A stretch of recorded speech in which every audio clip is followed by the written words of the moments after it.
Yo'lovchi multseriallar aynan ertalab maktabga ishga kech qolayotganda berarkan, kelinglar, yoshlikni eslatadigan 5 ta multserialni ko'rib chiqamiz. Ularni chaqirsang bas, yetib kelar shu nafas, chip Fadel. Xullas juda ham qiziq.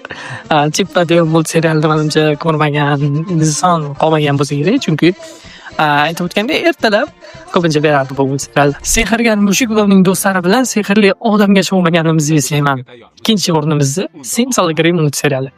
Momiqvoy va uning do'stlari Kristofer Robinning o'yinchoqlariga jon kiradi va ular turli xil sarguzashtlarni boshdan kechirishadi. Amakijon, bitta qissa aytib bering, ikkita bo'lsa yana yaxshi. Qunduz amakining qissalari.